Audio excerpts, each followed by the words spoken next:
believe that people can be racist against a white person? I do. And so Wrong. Welcome back, you guys. Thank you so much for coming. I put stories together for you guys so you don't have to scroll through thousands of them. The man you're seeing up in the corner there is John Romano. He goes on to explain about his moment of racism experience whereby he was, he's now remained in a certain way, like his hands have remained a certain way because somebody cut him across with a sword, like he was trying to protect himself out of something that happened.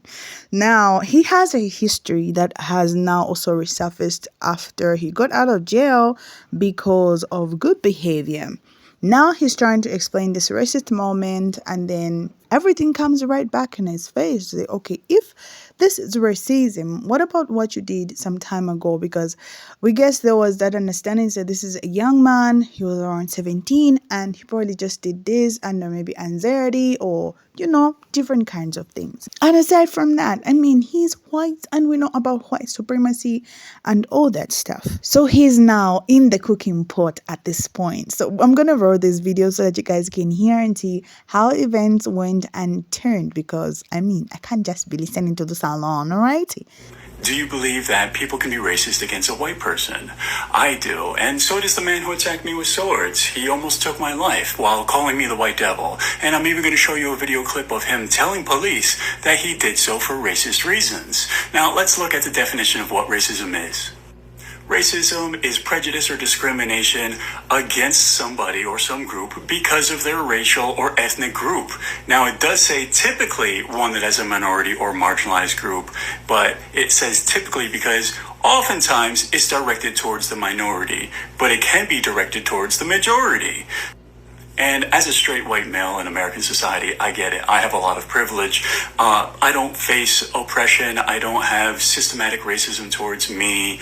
I'm just saying that in this one instance where a man tried to end my life, he didn't know anything about me. We didn't know each other's names. He didn't know about my past. We didn't have some big argument blow up. He was arguing with somebody else, called them the white devil. And then me and some coworkers said, hey, you can't be using that term around here. Please just relax.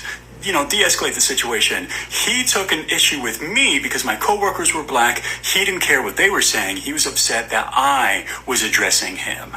And he would then start calling me the white devil. And after trying to de-escalate it, and after a while, I had to ask him to leave. And then he attacked me while calling me the white devil. So here is him in his own words saying he attacked me for racist reasons. The dude said I was saying some racist song. I showed them what racism is. Yeah, John Romeo, is this you? Yeah, very interesting take, considering your own history. Is this you also, John Romeo?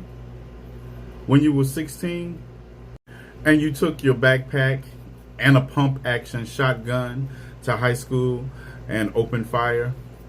Yeah, on a Monday morning, you managed to strike a high school teacher before the principal tackled you from behind. Is that you? Now, I think it's interesting, John, that your take on this was that Mr. Mason, the man who slashed you with the swords, must have been a racist, when in your situation, after you carried a gun into a high school, shot it up, and wounded a teacher in the process, that your actions were not based upon the fact that you were a psychopathic monster, but a mental health issue. See, here's the thing. Even before they had done a complete investigation into your motives, because you couldn't have just been your garden variety, sociopathic, a maladjusted teenager on a killing spree. No, that couldn't be you. They were already making excuses for your behavior by saying that you had mental issues. They described you as an emotionally disturbed young man who was being treated for problems ranging from depression to anxiety, or just a typical day in the black community. They were already doing this, and you all can pause and read the rest. A lot of people know me for this, surviving a sword attack 7 months ago when I worked at a homeless shelter. See, Myself, I work with those who happen to be homeless all the time. And I do realize that some of them experience mental health issues. So for you to say you were working at a homeless shelter at the time, and the first issue you ran to was racism in that attack and not maybe an underlying mental health issue, I find quite interesting. Now, since you were able to play that partial clip from the police body cam footage, what doesn't say what you said it said either, but we'll address that in a moment. You must have also known that Mason was reportedly well known to law enforcement for having a prolific history of mental health episodes. You did see that also, right? But your take was that the man experiencing homelessness with a history of mental health episodes must have been being racist towards you instead of having a mental health episode, even though the lead up to that mental health episode was quite evident in the argument he was having. Now on to this clip. Oh, here is him in his own words saying he attacked me for racist reasons. Can you, well, the dude said I was saying some racist song. Secure that? I showed them what racism is. Yeah, can you just... Yeah, that's not what he said. Not at all. And I know you also have this part of the video where he says, yeah, I chopped him up. Mason allegedly said several times in documents, he was disrespecting me. He's down there all chopped up. Said I was racist. Now here's a struggle I need you to pick between these. I need to know that you leave that part out of your video on your story time on this situation because there was no video of him saying that, or did you leave it out because he was lying and you didn't call him a racist? As a straight white male in American society, I get it. I have a lot of privilege. I don't face oppression. I don't have systematic racism towards me. I'm just saying that in this one instance where a man tried to end my life. So it's racism and not mental health in this one case, right? But in this one case, it couldn't have been that you were a narcissistic sociopath suffering from a borderline personality disorder. No, you were just having a bad mental health day, right? Now, Mr. Mason was sentenced to 25 years in connection with the attack on you. While you, who took a pump-action shotgun to a high school, was charged with the same charge that Mr. Mason was charged with, and you received 20 years and was released in 15 for good behavior, of course. And let's talk about privilege for a moment. I see that you are invited to different places to speak on your experiences as a school shooter. Can't make this shit up. Do you think that when Mr. Mason gets out of prison, that he will be invited around to talk about his experiences slashing a former school shooter? Asking for a friend. Just asking for a friend. Well, for those who don't know, I am a school shooter. I did 17 years in prison. Wait a minute. Wait. Bitch, what the fuck? Do you believe that people can be racist against a white person? I do, and so... Wrong. Absolutely wrong. You experience bigotry, not racism. I don't want to discount what happened to you based on what you said in your video.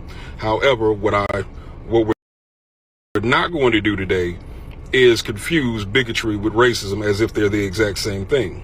To understand the difference between the two, I'm going to paraphrase the great Joy DeGruy Leary.